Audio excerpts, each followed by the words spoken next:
கிறிஸ்துக்குள் பிரியமானவர்களே, ஆண்டவர் உலக இரட்சகரும் மீட்பருமாகிய இயேசு கிறிஸ்துவின் ஈடு இணையற்ற நாமத்தில் என் அன்பின் வாழ்த்துக்களை தெரிவித்துக் கொள்கிறேன். கர்த்தர் ரொம்ப ரொம்ப நல்லவர். அவர் நேற்றும், அவர் என்றும் எப்போதும் மாறாதவராக இருக்கிறார். வானத்தையும் பூமியும் உண்டாக்கின தேவாதி தேவனிடத்திலிருந்து உனக்கும் எனக்கும் ஒத்தாசை வந்து கொண்டிருக்கிறது. ஹல்லேலூயா.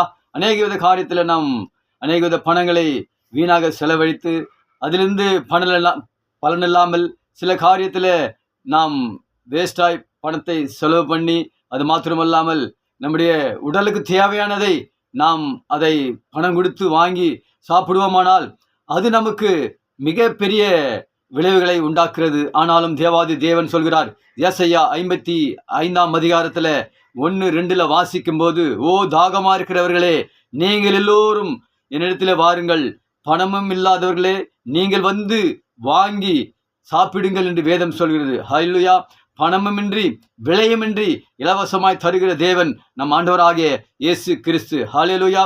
நீங்கள் அப்பம் இல்லாததற்கு பணத்தையும் திருப்தி இல்லாததற்கு உங்கள் பிரயாசத்தையும் செலவழித்து அநேக வித காரியத்தில் நாம் பிரயாசப்பட்டு செலவழிக்கிறோம். ஆனாலும் அதன் தேவைகள் நமக்கு பூர்த்தியாய் நடப்பது கிடையாது. எனக்கு அன்பான தேவ ஜனமே, எனக்கு அன்பானவர்களே, ஆண்டவராக இயேசு கிறிஸ்து சொல்கிறார், நீங்கள் எனக்கு கவனமாய் செவி கொடுப்பாயானால், தேவனுடைய வார்த்தைக்கு கவனமாய் நாம் செவி கொடுப்போமானால் அநேக வித காரியத்தில் தேவன் உதவி செய்ய அவர் போதுமானவராக இருக்கிறார். அவர் இலவசமாய் தருகிற தேவன். எனக்கு அன்பான தேவ ஜனமே, இந்த வார்த்தையை கேட்கிறவர்களே, ஆண்டவராக இயேசு கிறிஸ்துடைய வார்த்தை உண்மை உள்ளது.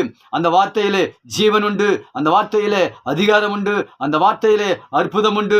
தேவாதி தேவனை நாம் விசுவாசத்தோடு கேட்கும்போது கர்த்தர் எல்லாவித காரியத்திலும் அவர் உன்னையும் என்னையும் அவர் இலவசமாய் கொடுத்து உயர்த்த அவர் போதுமானவராக இருக்கிறார். ஹல்லேலூயா. தொடர்ந்து கர்த்தருடைய வார்த்தையை கேளுங்க, அவரோடு கூட இருங்க. தேவன் பெரிய காரியத்தை இந்த நாளிலே செய்ய அவர் போதுமானவராக இருக்கிறார். God bless you. கர்த்தர் உங்களை ஆசீர்வதிப்பாராக.